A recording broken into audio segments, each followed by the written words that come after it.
સુરતના એક વ્યસ્ત વિસ્તારમાં જ્યાં વરસાદની મોસમમાં રસ્તાઓ પાણીથી ભરાઈ જાય અને જીવનની ગતિ ધીમી પડી જાય, ત્યાં રાધા નામની એક યુવાન વિધવા રહેતી હતી.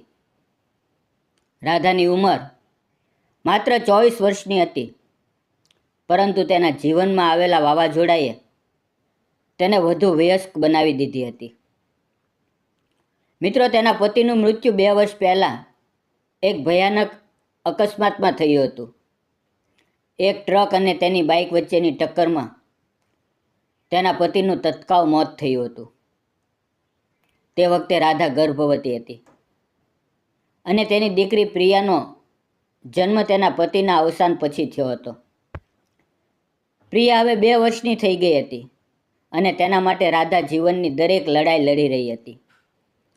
રાધાના સાસરિયાઓએ તેને અને તેની દીકરીને ત્યજી દીધા હતા, કારણ કે તેઓ માનતા કે વિધવા સ્ત્રી ઘરમાં અશુભ હોય છે. તેથી રાધા એકલી પડી ગઈ અને તેણે પોતાનું અને પ્રિયાનું ગુજરાન ચલાવવા માટે બીજાઓના ઘરોમાં કામ કરવું પડ્યું. તે વહેલી સવારે ઉઠીને ઘર ઘર જઈને વાસણ સાફ કરતી, કપડાં ધોતી અને ક્યારેક રસોઈ પણ બનાવતી. તેના હાથમાંથી વહેતા પાણી અને સાબુને ઝાગ તેની જિંદગીની કઠોર વાસ્તવિકતા જેવી જ હતી, સ્વચ્છ પરંતુ કડવી. રાધાના ચહેરા પર હંમેશા એક નમ્ર સ્મિત રહેતું, પરંતુ તેની આંખોમાં તેના અતીતનું દર્દ છુપાયેલું હતું. તે પ્રિયાને તેની માતાના ઘરમાં મૂકીને કામ પર જતી અને સાંજે થાકીને પરત આવીને તેને ખોળામાં લઈને સૂતી. જીવન તેના માટે એક અનંત સંઘર્ષ હતું, પરંતુ તે ક્યારેય હાર માનતી નહોતી. એક દિવસ તેને સુરતના પ્રખ્યાત વ્યાપારી શેઠ વિજયભાઈ પટેલના ઘરમાં કામ મેળવ્યું. શેઠ વિજયભાઈ કાપડના વ્યવસાયમાં મોટા વ્યાપારી હતા અને તેમનું ઘર સુરતના પોશ વિસ્તારમાં આવેલું હતું. એક વિશાળ બંગલો, જ્યાં દરેક વસ્તુ વૈભવથી ભરેલી હતી. શેઠાણી અમીબેન પણ ઘરનો વહીવટ સંભાળતા હતા અને તેઓને એક વિશ્વાસની કામવાળીની જરૂર હતી. રાધા ત્યાં વાસણ સાફ કરવા, કપડાં ધોવા અને રસોઈ બનાવવાનું કામ કરવા લાગી. તેની મહેનત અને ઈમાનદારીથી શેઠ દંપતી ખુશ થયા અને તેઓ તેને સારો પગાર આપતા. પરંતુ રાધાનું જીવન હજુ પણ કઠિન હતું, કારણ કે તેને પ્રિયાને ઉછેરવા માટે વધુ પૈસાની જરૂર હતી. શેઠ વિજયભાઈના ઘરમાં એકમાત્ર પુત્ર રાહુલ હતો, જેની ઉંમર 26 વર્ષની હતી. રાહુલ મુંબઈમાં એક મોટી કંપનીમાં એન્જિનિયર તરીકે કામ કરતો હતો. તે વર્ષમાં 2-3 વખત વેકેશનમાં ઘરે આવતો અને તેના આવવાની વખતે ઘરમાં ઉત્સવ જેવો માહોલ થઈ જતો. રાહુલ એક હેન્ડસમ અને સ્માર્ટ યુવાન હતો, જેને પુસ્તકો વાંચવાનો અને સંગીત સાંભળવાનો શોખ હતો. તેના માતા પિતા તેને લગ્ન માટે વારંવાર કહેતા, પરંતુ તે હજુ તૈયાર નહોતો. આ વખતે જ્યારે રાહુલ વેકેશનમાં ઘરે આવ્યો, ત્યારે તેને પહેલી વાર રાધાની નોંધ લીધી.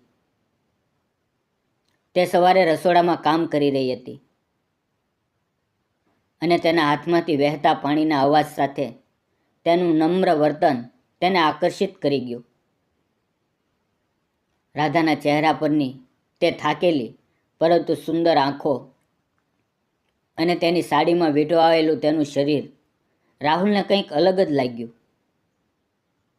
તેને ખબર પડી કે રાધા વિધવા છે અને તેને એક નાની દીકરી છે, પરંતુ તેની મહેનત અને સ્વાભિમાન તેને વધુ પ્રભાવિત કરી ગયા.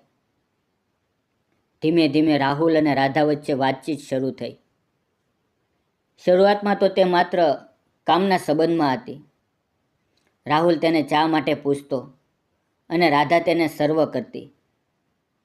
પરંતુ એક દિવસ જ્યારે રાહુલ ઘરમાં એકલો હતો અને રાધા કપડાં ધોતી હતી, ત્યારે તેણે તેની જિંદગી વિશે પૂછ્યું. રાધા, તમારી જિંદગી કેવી છે? તમે અહીંયા કામ કરો છો, પરંતુ તમારી દીકરીનું શું? રાહુલના આ સવાલ પર રાધા થોડી ચોંકી ગઈ, કારણ કે કોઈએ તેને આવી વાત પૂછી નહોતી. તેણે ધીમેથી કહ્યું, સાહેબ, જીવન તો ચાલે છે. પ્રિયા મારી જિંદગી છે. તેના માટે હું કંઈ પણ કરી શકું. આ વાતથી રાહુલનું હૃદય દ્રવી ગયું અને તેને રાધાની તાકાતની કદર થઈ. તે પછીના દિવસોમાં રાહુલ તેને વારંવાર મદદ કરવા લાગ્યો. ક્યારેક વાસણ ધોવામાં હાથ આપતો, ક્યારેક તેની દીકરી વિશે વાતો કરતો. રાધા શરૂઆતમાં અસ્વસ્થ થતી, કારણ કે તે એક કામવાળી હતી અને રાહુલ શેઠનો પુત્ર. પરંતુ ધીમે ધીમે તેને પણ રાહુલની વાતોમાં આરામ મળવા લાગ્યો. તેને લાગતું કે રાહુલ તેને માત્ર કામવાળી તરીકે જ નહીં, પરંતુ એક વ્યક્તિ તરીકે જુએ છે. વેકેશનના દિવસોમાં રાહુલનું રાધા તરફનું આકર્ષણ વધતું ગયું. તે તેની આંખોમાં તેના અતીતનું દર્દ જોતો અને તેને તેના જીવનમાં ખુશી આપવા માંગતો. તેને ખબર હતી કે તે પ્રેમમાં પડી ગયો છે, પરંતુ તેના વર્ગ અને રાધાની સ્થિતિ વચ્ચેનું અંતર તેને ચિંતા કરાવતું. તેમ છતાં તેનું હૃદય તેને રોકી શક્યું નહીં. એક દિવસ વરસાદની મોસમ શરૂ થઈ અને સુરતના આકાશમાં કાળા વાદળો છવાઈ ગયા. વરસાદના ઝરમર અવાજમાં જીવન જાણે રોમાન્ટિક થઈ ગયું. તે વખતે શેઠ વિજયભાઈ અને અમીબેન કોઈ કામ માટે બહાર ગયા હતા અને ઘરમાં માત્ર રાહુલ અને રાધા જ હતા. રાધા રસોડામાં કામ કરી રહી હતી અને વરસાદના કારણે તેના કપડાં ભીના થઈ ગયા હતા. રાહુલ તેને જોઈને તેની પાસે આવ્યો અને કહ્યું, રાધા, તમે આજે થાકી ગયા છો, બેસો, હું તમને ચા બનાવી આપું. રાધા ચોંકી ગઈ અને કહ્યું, ના સાહેબ, તમે કેમ, હું કરી લઈશ. પરંતુ રાહુલે આગ્રહ કર્યો અને તેને બેસાડી. વરસાદના અવાજમાં તેઓ વાત કરવા લાગ્યા. રાહુલે તેના જીવન વિશે પૂછ્યું અને રાધાએ તેના પતિના અકસ્માત વિશે વાત કરી. તેની આંખોમાં આંસુ આવી ગયા અને રાહુલે તેનો હાથ પકડીને કહ્યું, રાધા, તમે એકલા નથી, હું તમારી સાથે છું. મને તમારા પર પ્રેમ થઈ ગયો છે. રાધા સ્તબ્ધ થઈ ગઈ. તેણે ક્યારેય વિચાર્યું નહોતું કે કોઈ તેને આવી રીતે પ્રેમ કરી શકે. તેણે કહ્યું, સાહેબ, આ શક્ય નથી. હું વિધવા છું. મને દીકરી છે અને તમે શેઠના પુત્ર છો.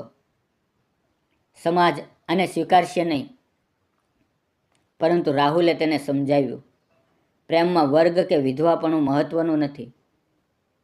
હું તમને અને પ્રિયાને અપનાવીશ અને મારા માતા પિતાને સમજાવીશ. તે વરસાદી સાંજે તેઓના હૃદયો જોડાઈ ગયા અને રાધાએ ધીમે ધીમે તેના પ્રેમને સ્વીકાર્યો. પરંતુ વાસ્તવિકતા તો હજુ આગળ હતી. જ્યારે રાહુલે તેના માતા પિતાને વાત કરી, ત્યારે તેઓએ વિરોધ કર્યો. શેઠ વિજયભાઈએ કહ્યું, રાહુલ, તું પાગલ થયો છે. તે કામવાળી છે, વિધવા છે. સમાજમાં આપણી ઇજ્જત જશે. અમીબેને પણ કહ્યું, તને કેટલી સારી છોકરીઓ મળી શકે, તું આમાં કેમ? રાહુલે તેમને સમજાવવાના અનેક પ્રયાસ કર્યા. તેમણે કહ્યું, મા બાપ, પ્રેમ તો પ્રેમ છે. રાધા એક સારી સ્ત્રી છે અને તેની દીકરીને પિતા મળશે. સમાજની જૂની માન્યતાઓ તોડવી પડશે.